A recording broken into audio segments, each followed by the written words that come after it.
Talktainment Radio Worldwide South. Talktainmentradio.com. We give you a reason to come. The world's greatest radio. We give you a reason to stay. Radio, the way it should be heard. You got the power. The views and opinions expressed are those of the host and guest and not necessarily those of TalkTainmentRadio.com, the management, the staff, or K&E World Network, LLC.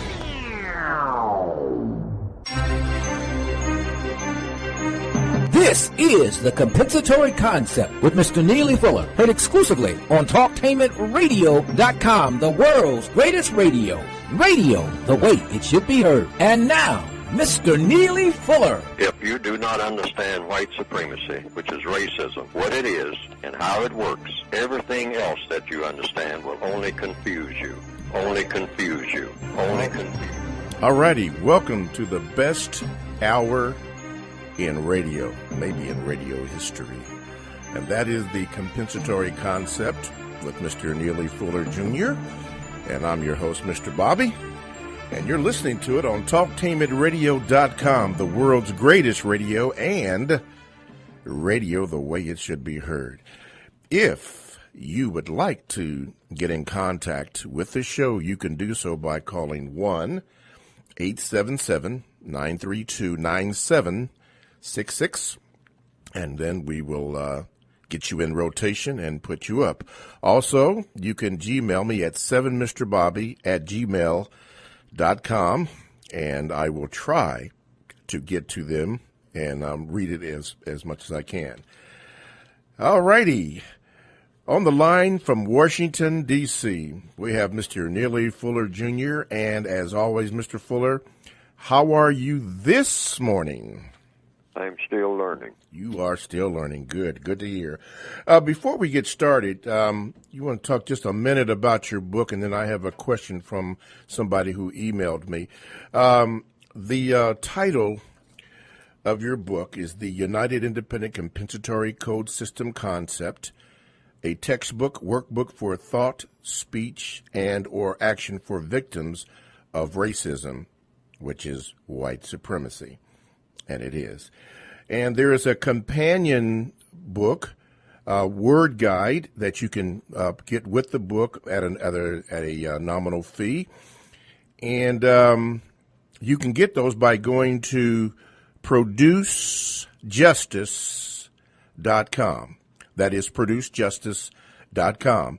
And I would suggest that as you listen to the program and listen to the concepts that Mr. Fuller says, that you really need this book to go along and to find out what to do. It's fine, and we love for you to ask questions, but you also need to get a book to help you to understand exactly what you and what we are up against, and I recommend this book highly.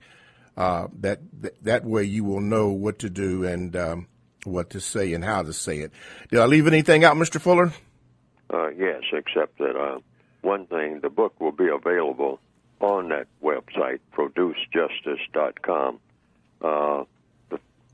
near the last of the first week in June.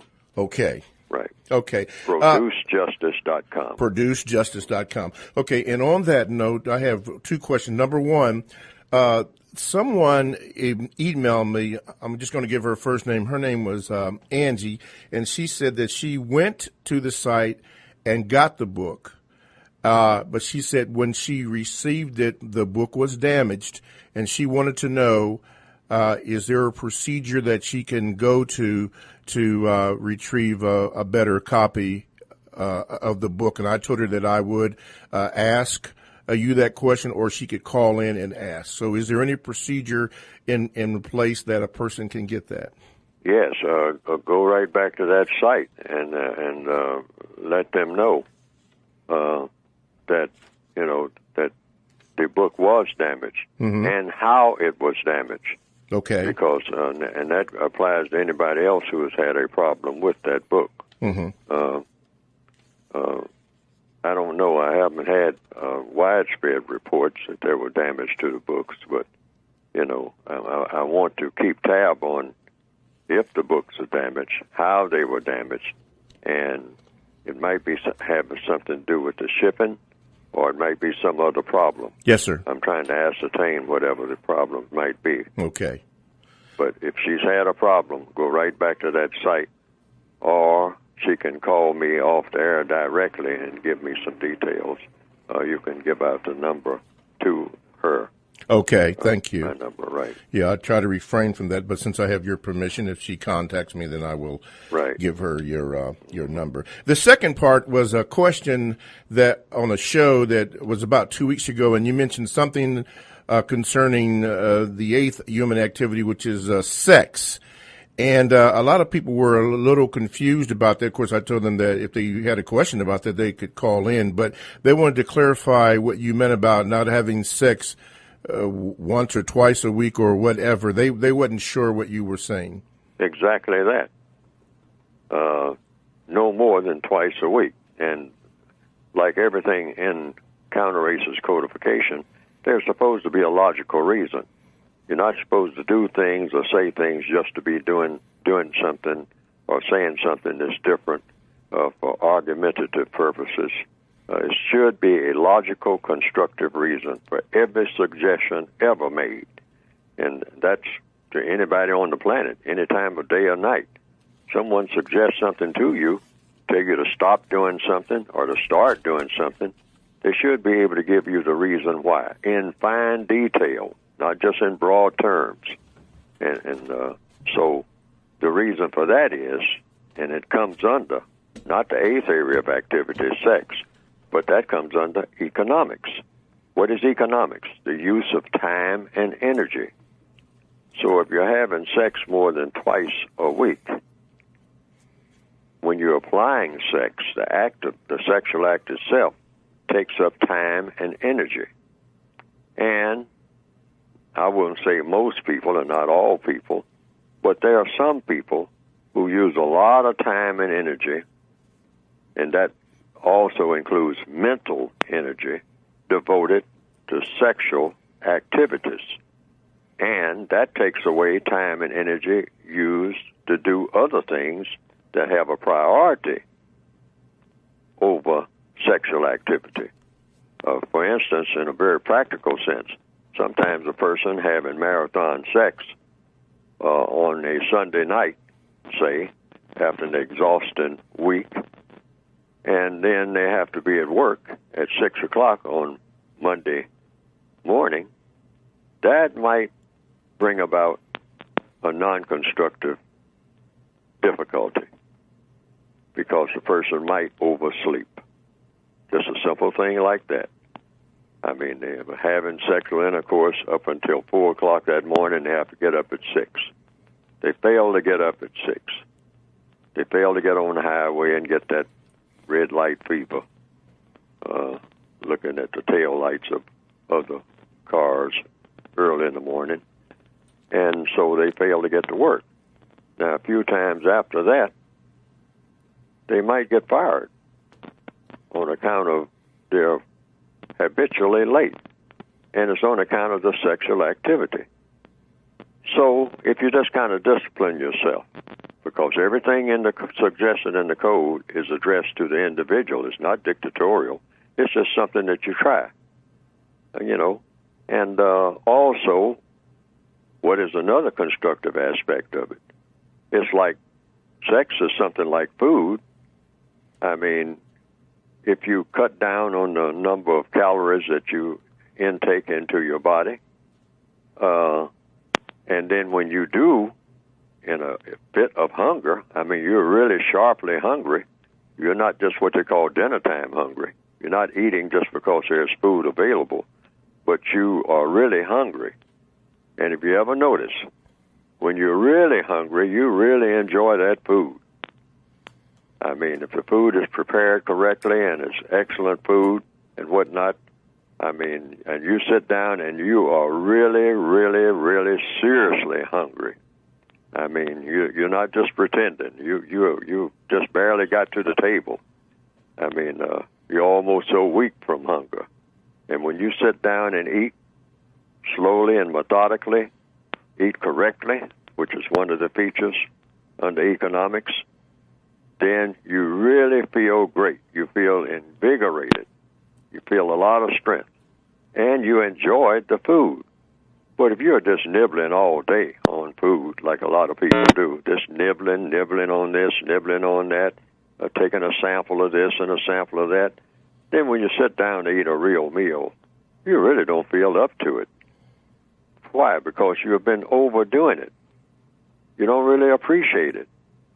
So you space it out. And sex is the same way. You space it out. That's the reason. It's a more constructive activity. Mm-hmm. And I'm not the only one who has said that. I mean, I think Confucius said that many years ago, that once or twice every 7 days is just about adequate for the average person. Oh. And you enjoy it much more. Oh, okay. I hope those who ask that question were listening to that explanation. And, of course, they could always call in at 1-877-932-9766 for further information, or they could also Gmail me at 7mrbobby@gmail.com. You're listening to The Compensatory Concept with Mr. Neely Fuller Jr. on the co-host, Mr. Bobby. And let's go to the phone lines. Line number, Line number 1. Good morning, and you are on with Mr. Neely Fuller Jr. You can be heard. Yes. What is your question? Yes, good morning. So I want to I just want to say thank you for having me, Mr. Bobby. Thank you for having Mr. Fuller. I just want to make this as fast as possible. Okay. Very quick. I have two quick things. Quickly, I'm not sure if you know who Sean Diddy Combs is, Puff Daddy, one of the greatest black faces up front. He recently said, speaking of black people, we are committing genocide on ourselves, and we are just looking for scapegoats. And sometimes when black faces up front say things like this, it gives white supremacists and white people, they feel like they're relieved from their duty of establishing justice. And what I was going to say to you is, Mr. Fuller, is it necessary to acknowledge this as well? Because on the same side, we have black people who don't even want to acknowledge that we are, in fact, under this trance. And we are losing the game, like you gave the analogy about the football game. You don't go in halftime saying, oh, well, they're just tricking us. No, we are losing right now. So must we acknowledge both sides of that argument, Mr. Fuller? Mr. Fuller? Yes, if I understand the question, he's saying, should black people acknowledge that black people have things to do where other black people are concerned when it comes to brutality, fighting, killing? If I understand that question. Yes. And the answer is yes. And that's all through the book that I've written. I talk about that. One of the 10 stops. Stop robbing. Stop stealing. Even from people who have stolen from you. Stop killing. All of that. Those are one of the 3 of the 10 stops right there. Thank you, Mr. These are absolutes. These are basic 10 stops. And there's 10 of them. And those are 3 of them right there. Stop fighting. Stop killing. Stop stealing. Yes, sir. And also stop robbing. These are all things. We're talking about what white people do to us. We have picked up a lot of their Godfather format type activities. And we not only that, we glorify it in song, in dance, in our conversations. Always combative. Hey, man, if you think you can whip me, let's get it on. Sometimes we say it in jest and whatnot. It shouldn't even be said in jest, because there's nothing funny about that. Mm-hmm. Really. We need to just get away from all of that combativeness and start always trying to say something that's going to be uplifting and constructive. Mm-hmm. Okay. Did you have another question? Yeah. Yes, sir. One last question. Thank you, Mr. Fuller. That seems like a very obvious answer. I appreciate it. Also, last question. You talk about sex a lot and how you give the warden prisoner example between relations between non-white and white people. One of my final questions is, in the category of sex, let's say if, and you say it's a non-constructive act for non-white people and white people to have intercourse, but what if these people are exceptionally in love because, and I was wondering if you believe that love has no bounds and love sees no color. I mean, because to my knowledge, Martin Luther King dated a white woman, Frederick Douglass married a white woman, Malcolm X dated a white woman, and what if they are truly in love and they truly have emotions for each other and truly have feelings for each other? Is it wrong for a non-white person and white person to be romantically or intimately involved with each other? Okay, and thank you for your question. Incorrect. It's incorrect for a white person to have sexual intercourse with a non-white person during this system of white supremacy. Flat out. Totally incorrect. Why? It's putting priorities in the incorrect place. That's why. You get rid of the system of white supremacy. You make a just situation first. You eliminate all the animosities in an entire society. When two people are involved with each other, they're not just involved with each other. They're involved with each other in a greater society. And if the greater society has a warden in prison type interaction where the non-white person is a prisoner and the white person is a part of the wardenship, that's an incorrect dynamic. And it makes all kinds of problems because it's an illusion. And as far as this personal love is concerned, love and justice have the same definition. Guaranteeing that no person is mistreated and guaranteeing that the person that needs help the most gets the most constructive help. And that's two parts to that. Guaranteeing that no person is mistreated and guaranteeing that the person that needs help the most gets the most constructive help. So actually the word love and the word justice are one and the same. And you can't have justice or love in a system of white supremacy.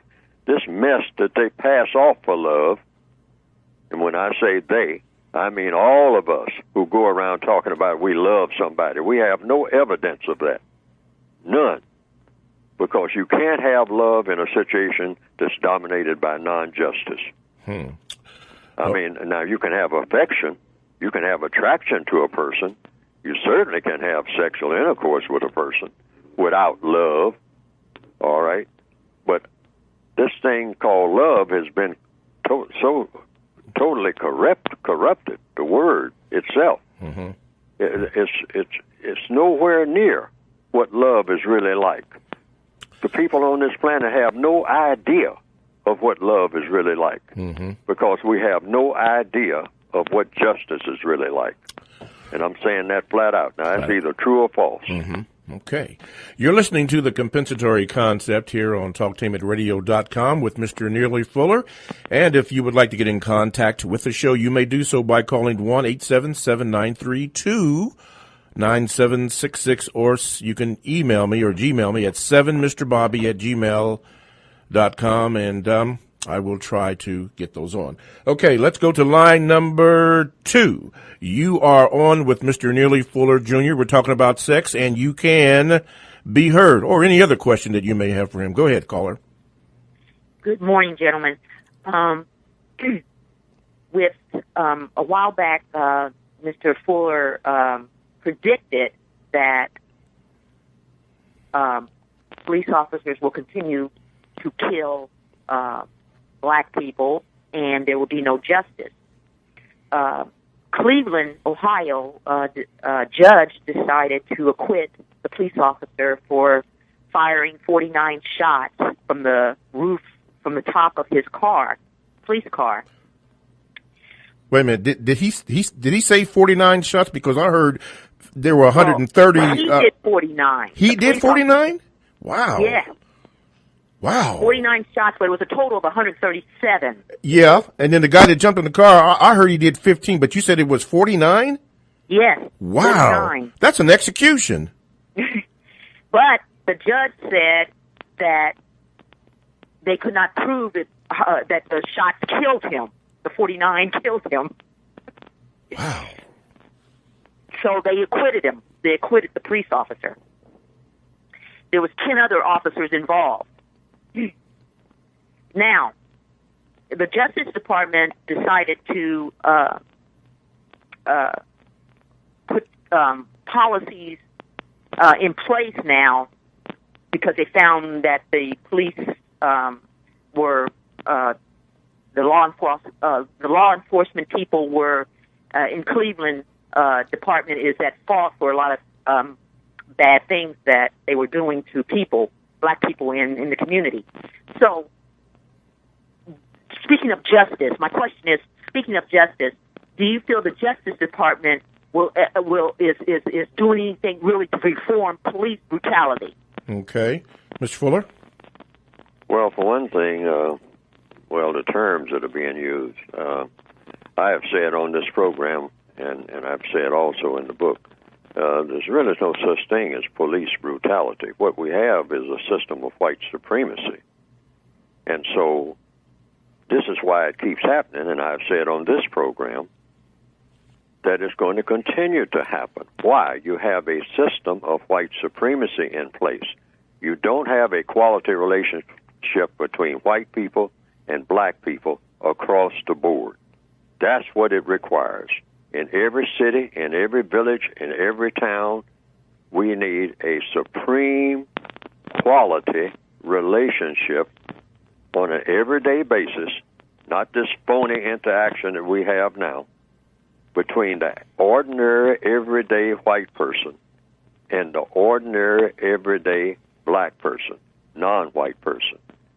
Otherwise, law enforcement officers who are classified as white get the idea from the greater society that black lives don't matter. And they also get that huge message, truth be told, sent by black people, that black lives don't matter. So even when a white person doesn't get up in the morning thinking about, I'm going to kill me a black person today, at a subliminal level, he's been taught all of his life, he or she, all of his existence, that black lives don't matter. He's been taught that.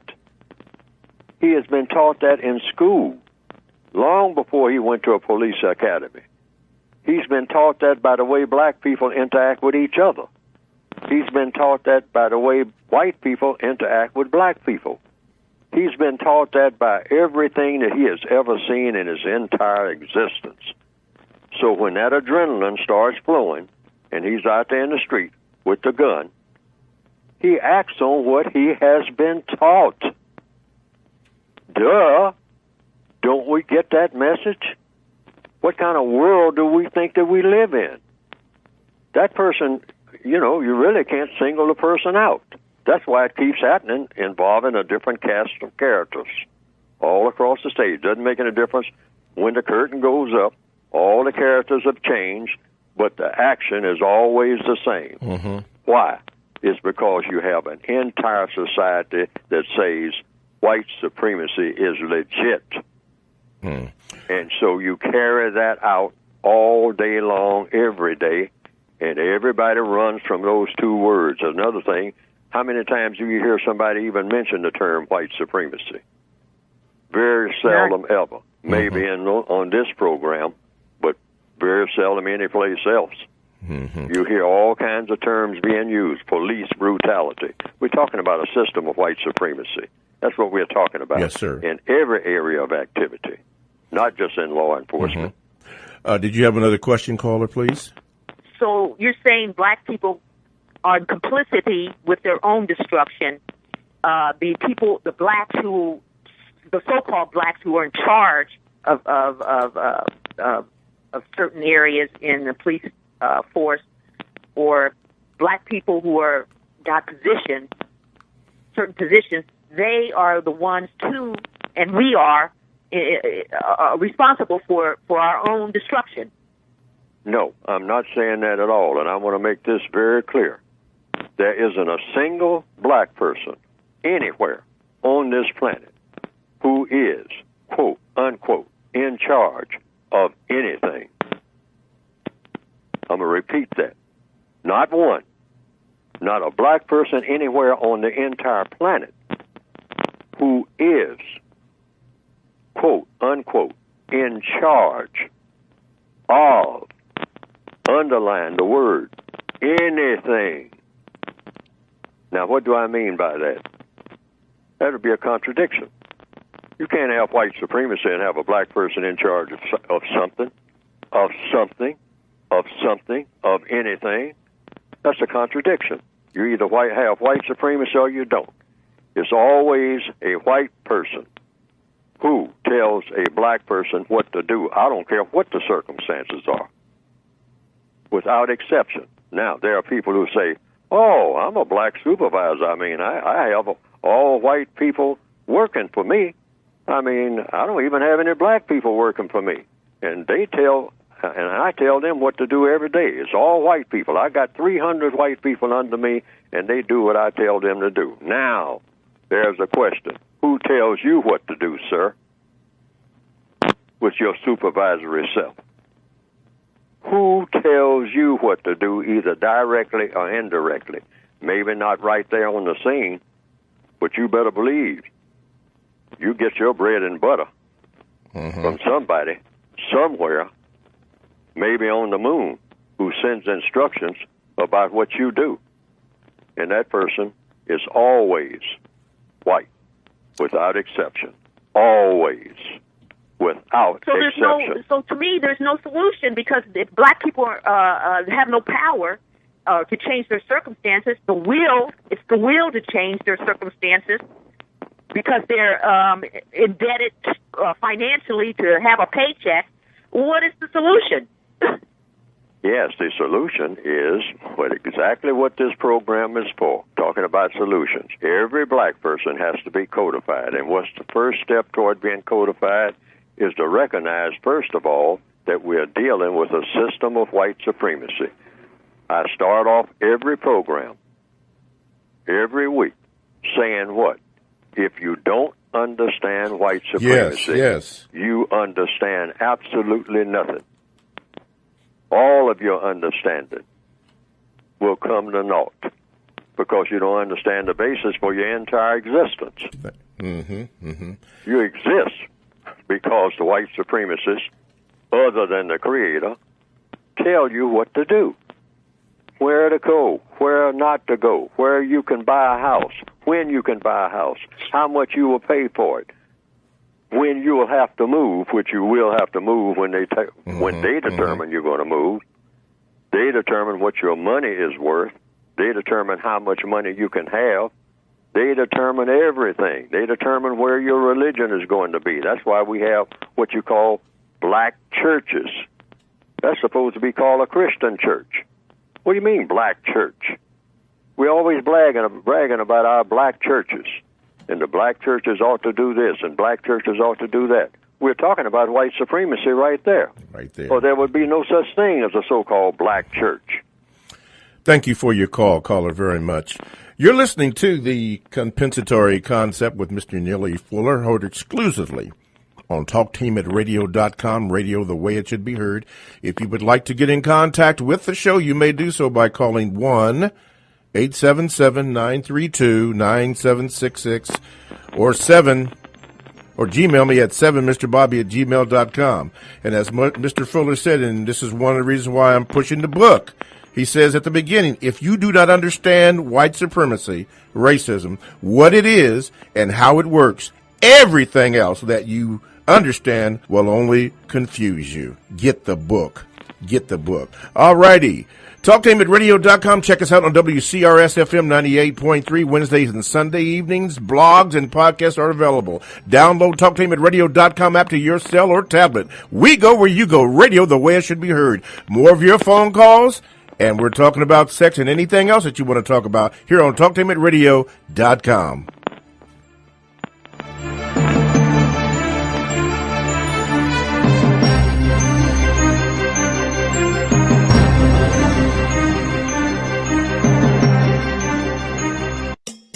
TalkTameRadio.com is the premier internet radio platform offering 40-plus talk radio-style programs professionally produced, optimized for online distribution, featuring Columbus, Ohio on-air personalities. TalkTamitRadio.com offers listeners diverse programming options covering topics such as arts and culture, love, life and relationships, technology, religion, paranormal activities, local and national politics, women's issues, alongside health and wellness. Listeners can access their favorite TalkTamitRadio.com programs free of cost through the website. Download the TTR app to your cell phone and you can take us wherever you go. We have programs on demand to fit your schedule through our podcast. The address is TalkTamitRadio.com. La Glory Soul Food Cafe, a taste of Southern classic, located at 3350 Allegheny Avenue in Columbus, Ohio. They got everything you need. The famous La Glory burger, chicken and waffles, shrimp and grits, walleye, perch, and whiting, and fish dinners, all Southern style food. Oh boy, what good eating! La Glory Soul Food Cafe, a taste of Southern classic, located at 3350 Allegheny Avenue, Columbus, Ohio. Be sure to tell them that All in Our Family sent you, and you will receive a extra side dish with each meal. La Glory Soul Food Cafe, a taste of Southern classic, located at 3350 Allegheny Avenue, Columbus, Ohio. For carry-out, call 614-237-5844. Get the menu at LaGlory'sCafe.com. Open 7 days a week. For the best eating in town.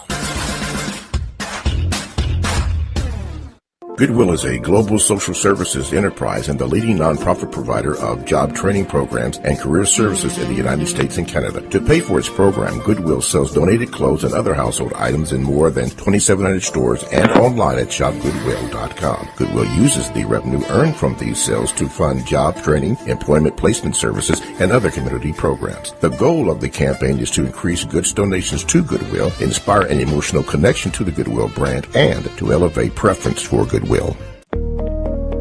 can give you a new heart. We can help you walk again. We can perform brain surgery. We can treat a sore throat. We can bring life into the world. We can work so many miracles, but the one thing we cannot do is read your mind. When you communicate with your doctor, when you ask us more questions, you reduce your risk of suffering a medical mistake. Tens of thousands of lives are lost every year due to medical mistakes. The healthcare community is working on it, but you can help. Please, open up. Ask more questions. What are the side effects? When should I expect my test results? Will this medication interact with my other prescriptions? We can't answer if you don't ask. Help reduce your risk. Questions are the answer. Learn the 10 questions you must ask. Visit www.ahrq.gov. This message brought to you by the U.S. Department of Health and Human Services, the Agency for Healthcare Research and Quality, and the Ad Council. Supporting minority education. I'm Sean Booker, dammit, from The Melting Pot. I'm here to tell you that as the mother of a high school senior, I know due to financial circumstances, many of America's deserving minority students do not have access to a college education. Since 1944, the United Negro College Fund has sought to provide one. Since 1972, the beginning of this campaign, UNCF has helped more than 300,000 talented students earn a college degree. I'm Sean Booker, dammit. Give a helping hand. In the small town of Elmira, New York, a boy was born into an all-American family. The odds of him opening his own clothing store at the age of 18? 1 in 138,000. Excited to be a part of pop culture, he packed for the big city. The odds of him achieving his dream in the fashion industry? 1 in 23 million. The odds of having a child diagnosed with autism? 1 in 68. I am Tommy Hilfiger, and my family is affected by autism. I encourage you to learn more at autismspeaks.org/signs. Early diagnosis can make a lifetime of difference. Brought to you by Autism Speaks, the Ad Council, and TalkTamitRadio.com, the world's greatest radio. The United Independent Compensatory Code System concept by Neely Fuller is considered as one of the substantial and basic books for understanding and effectively countering racism. Neely Fuller will turn upside down everything you've heard and everything you think you know about racism and how it works. Call area code 202-484-5461. 484-5461. I think I'm entitled. You want answers. I want the truth. You can't handle the truth. Go ahead. Make my day. You got the power.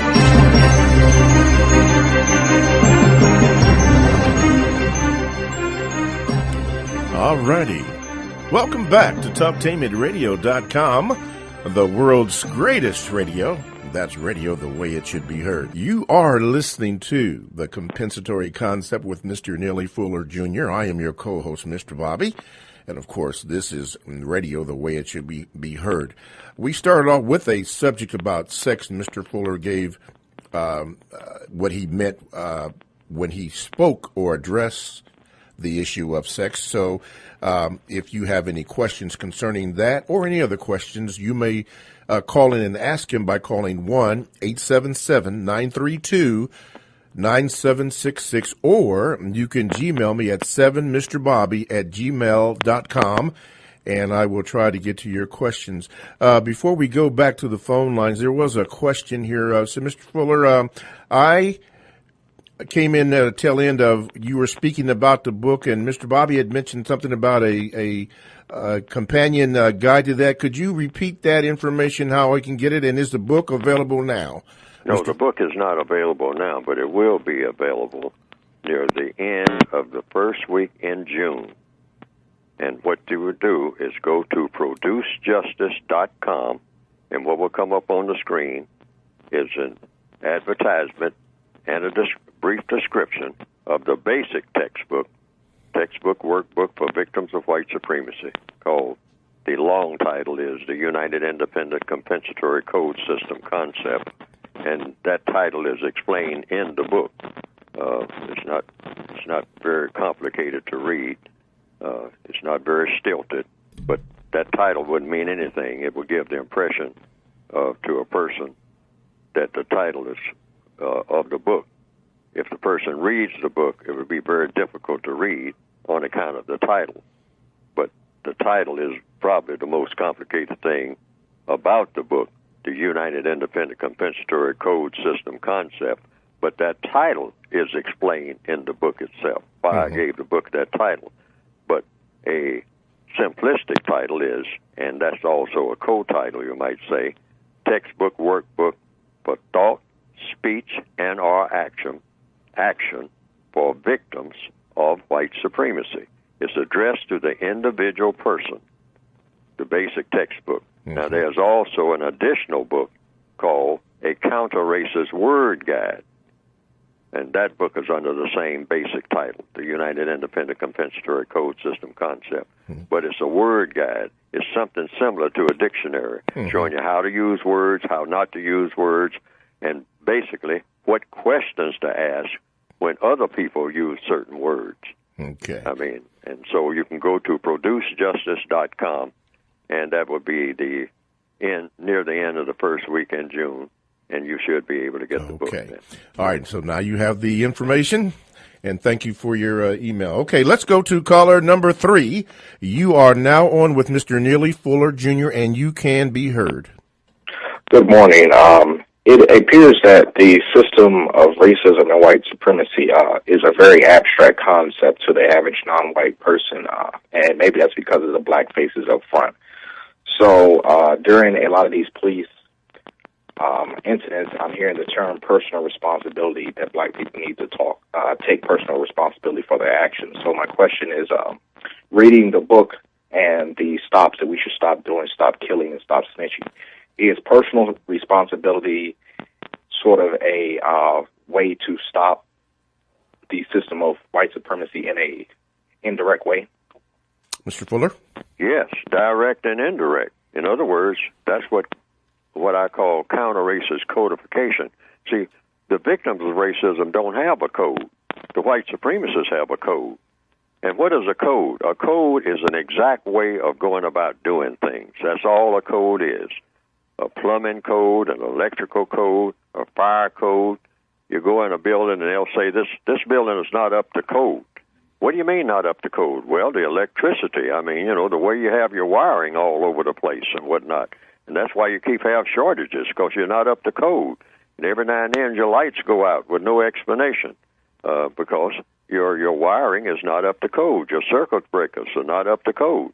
And they will find when fire examiners come into a building, they'll say, you don't have any, you're not up to code here because you don't have a fire escape. You don't have an escape route in case there is a fire. And in most places, sooner or later, there's going to be a fire of some type. People do handle fire.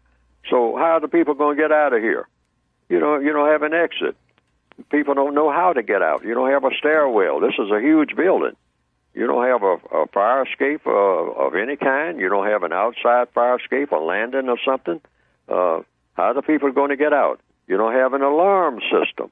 Where's the sprinkler system in here? It means, as a compensatory thing for your fire. It's not up to code, so we're going to have to shut this building down until you get this place up to code. Now, it's the same way with relationships between people. White people have been taught one code for too long. And they have to admit that because they're the ones that taught me that they were taught that. And every other black person. This is how the term white supremacy came into being. I didn't invent that term. They said that, hey, we conquered non-white people. We went all over the world. And anywhere we saw somebody with color in their skin, we killed them like rabbits in many cases, like in the so-called continent of Australia. They just went there and they had some people called Aborigines, and by their own admission, their own history books, they said we shot them just like they were rabbits. Just shot them on sight. We go hunting for them and whatnot. We just push them out of the way, and those that couldn't get out of the way, we just killed them. I mean, they're not anything anyway.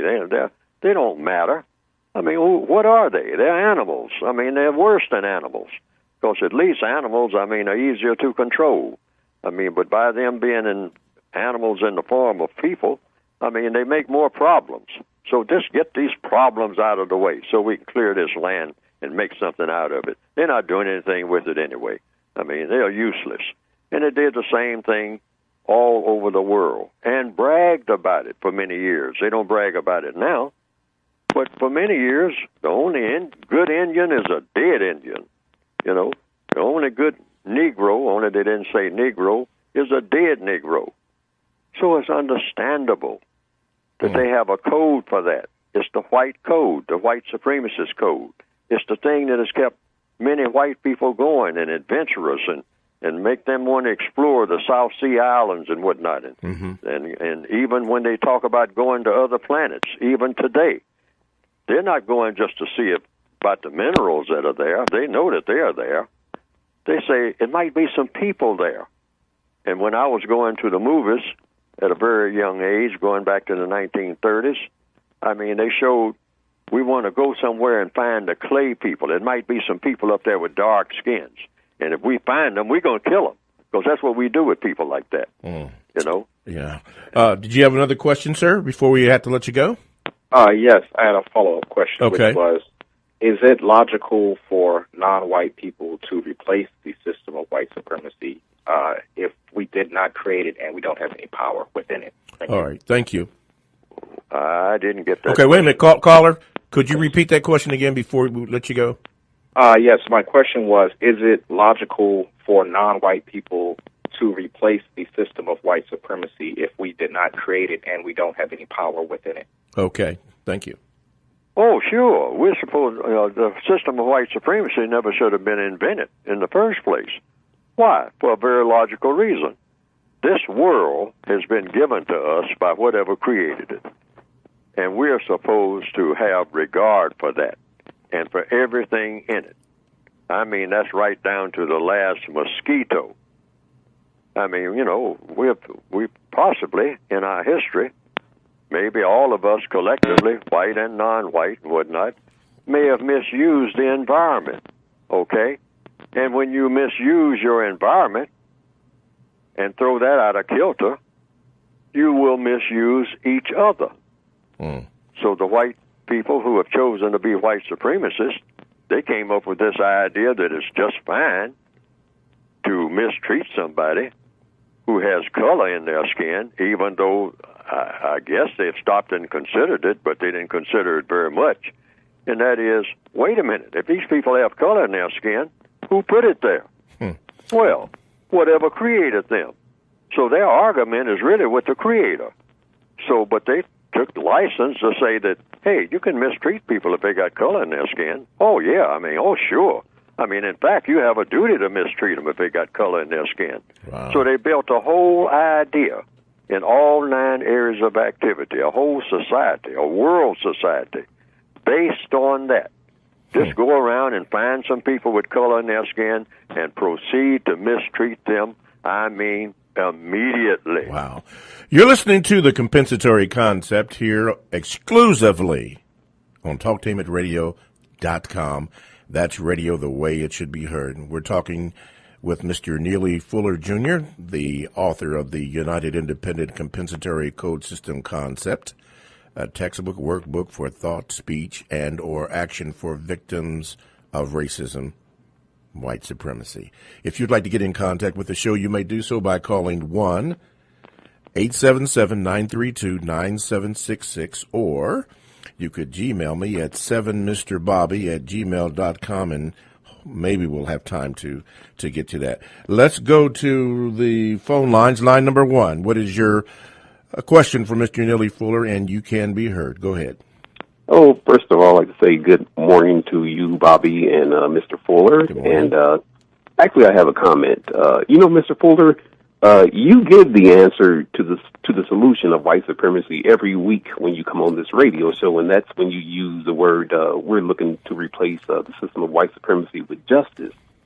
Well, if you research the word justice, you'll come to the word righteousness.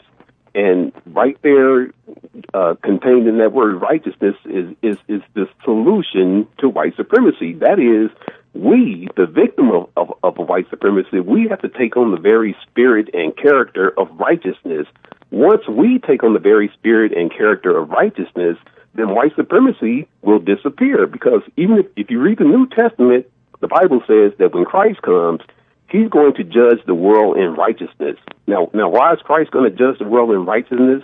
Because righteousness is superior to unrighteousness. The problem in the African American community is that for 400 years we've been taught to be an unrighteous, unconstructive people, and the white supremacists are dependent on us being an unrighteous, unconstructive people to maintain their power. So I'd like to hear your comment on that, Mr. Fuller. Okay, thank you very much. Thank you. Mr. Fuller? Yes. I don't use the word, if you notice throughout the book, I don't use the word right and wrong, because I say that's been so far lost so long ago, and in the world that we have been in, we don't have any idea of what right and wrong is. None. We don't come anywhere close. Based on what? Why am I saying that? It's because whatever it was in the beginning, you have to have something to measure it by.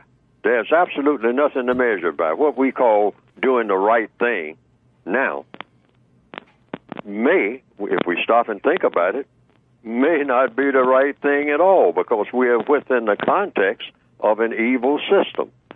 So what we call righteousness in an evil system may not be right at all.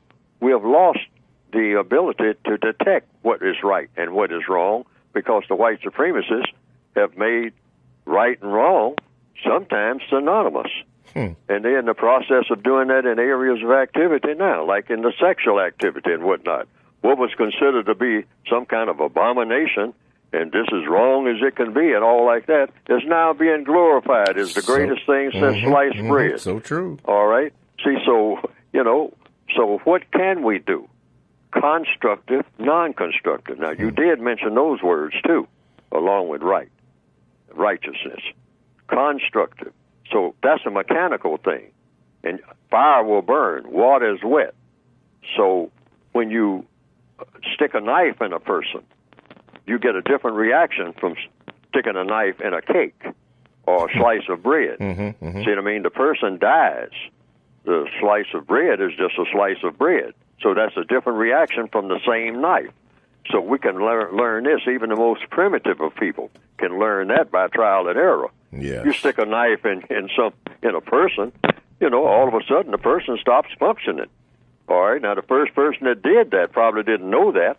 They probably thought that sticking a knife in a person, no big deal. But when the person suddenly dropped and didn't move at all, they say, "Oh, that's something that you call dead." So better not do that no more. Right. All righty. Yes. Let's see. Let's go to the question here from Mr. Walker. This is, first of all, thank you. What is the code in reference to guns for protection? Should one get training even though the teacher in most cases would call themselves white? Agreed, we're all on a slave ship. My fear is having comfort. A house my wife inherited would make me more likely to not strive to replace white supremacy. Should I take comfort, or is it productive to believe I can fight white supremacy better, not having immediate focus on food, clothing, and shelter? Well, you need food, clothing, and shelter. All organisms do. Bees, wolves, bears, cats, birds. They need food, and they need some type of shelter, and they need some type of garment. That's why birds have feathers. That helps to protect them from certain adverse elements as they try to go about their business of being birds. And so it's the same with people. Mm-hmm. Now, the white supremacists control all of that throughout this entire planet where people of color are concerned. So, therefore, what we really need, ultimately, and I started off this program saying so, if we want to stop all this police brutality and black people killing each other and all like that, we have to get a quality relationship. I made up that term in capital letters, the quality relationship. Right. Put that in capital letters, with white people. That way we can get a quality relationship with black people. But, okay. And so, because, now what is a quality relationship? First of all, in our interaction with white people, because we have to codify that too, just like the interaction with black people with each other. First of all, everything has got to be constructive.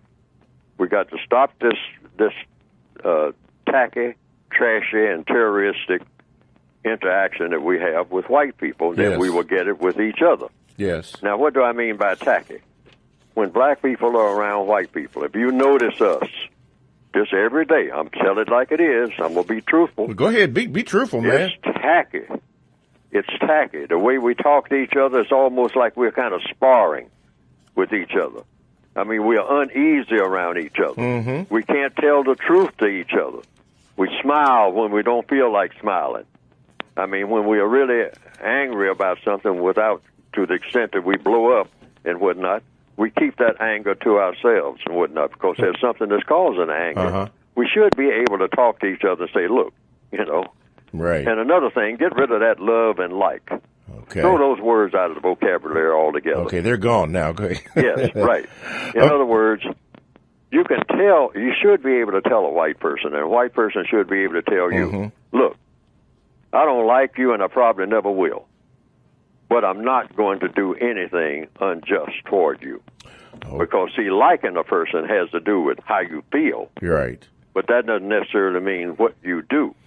Okay? Okay. Feelings change every 5 minutes.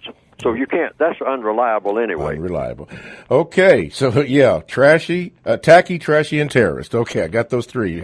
Hey, I wrote those down last week. And before we get to the last caller, this comes from Mario in California. Can you ask Mr. Fuller if he has been in or plans on being in a documentary, since many of our people are visual and don't listen to radio? I asked this question because watching documentaries is one of the ways I begin my journey into the search for justice and correctness. A quick answer, Mr. Fuller? Yes. Sometimes I just refer to movies. That's one of the fastest ways. I recommend certain movies. Casablanca is one. The Godfather is another. Key Largo is another. I have about movies. Well, he was asking, do you plan on being any documentaries? The answer is no. Okay, the answer is no. Okay. Because I'm trying to emphasize, black people, don't look to people as your leader. Look to principles as your leader, because the leader is following a principle. You follow the same principle. Logic came with the universe. Logic was put here by the Creator. Follow logic. Cause and effect. All righty. Thank you, Mario in California. And let's go to the phone line. And what line is that, Galen? Number 2. You are now on with Mr. Neely Fuller, Jr., and what is your question? Greetings. This is Brother Warren from New Orleans, and I'd like to ask this question. Mr. Fuller, a lot of whites say they do not engage in conversation about race because black people try to make them feel guilty, that black people capitalize on white guilt. Can you speak to the concept of white guilt? Thank you. The concept of white guilt? Is that what he said? Yes, sir, white guilt. Oh, well, the white people who are guilty of practicing white supremacy should say, I'm guilty of practicing white supremacy, but I'm trying not to be guilty. What can I do to change from the way that I am and the things that I'm doing to what I ought to be and what it should have been in the first place? You know, racism never should have existed. So this thing of, from my viewpoint of even seeking revenge, I'm not about that. I don't think anybody should be about revenge, but you should be about compensation, meaning correct what needs correcting, repair the damage that's been done. All right? You know, if I burn down your house, I mean, I owe you a house. I mean, come on. So that's what the white supremacists, you know, they don't have to wring their hands and go into a guilt thing, I mean, where we get into that emotion thing again and start saying, how do you feel? I mean, do you apologize? Never ask for an apology. Ask for compensation. Not an apology. Not, I'm sorry for what I did. Oh, well, you know, this is conversation. Hey, I don't have a house. You just burned down my house. Put my house back up, please. Yes. You know. And then, you know, and put all the stuff in it that was destroyed and all like that. And let's start off even, Stephen. I mean, you know, and then we can get something done. Okay. But all this stuff about depending on our feelings, hey, feelings change every 5 minutes. It's unreliable. Do the things that need doing. This is what white people and black people should be doing. Okay. And what are the things that need doing? All constructive activity, nothing non-constructive. But constructive activity. Constructive activity. Those 2 words. That's the key to everything. Yes. Since we started this chapter of the compensatory concept about sex, and then and you gave your viewpoints on that, just a little clarification for me. In your basis on human activity, it was number 8, but you mentioned it with economics. Could you quickly explain that? Economics is simply the use of time and energy. When people think of economics, first thing we think about is what? Money. When we think of economics, we think of money. Money is a tool of economics. It's a tool of the use of time and energy. Money is whatever someone who has the power to do so says that it is. Rocks can be money. The leaves on trees can be money, if I have power to say so. I mean, people don't own any money unless I say so, if I have power over whom. Now, when I say power, whom do I have power over? The money? No. You know, anybody might have power over money. So how does that relate to sex? Oh, well,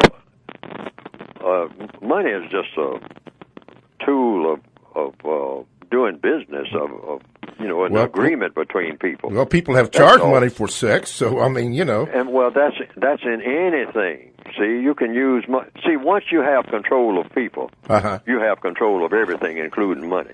Oh. That's why if the people that you have control over have money, you also have control over the people who have the money, because you have control over the people. That makes sense. See what I mean? Yeah, that does make sense. Yes. Okay. For Mr. Neely Fuller and myself, we'd like to say thank you. We welcome your calls. We've been corrected. And thank you for listening to TalkTainmentRadio.com, the world's greatest radio, and that's radio the way it should be heard. You've been listening to The Compensatory Concept with Mr. Neely Fuller. Jr., I'm your co-host, Mr. Bobby, and we pray that we can see you and hear from you next week. Thanks for listening to The Compensatory Concept with Mr. Neely Fuller, heard exclusively on TalkTainmentRadio.com, the world's greatest radio. The most important question in all racial matters is why. One should always ask it. Radio, the way it should be heard. You've got the power. The world's greatest radio. TalkTainmentRadio.com.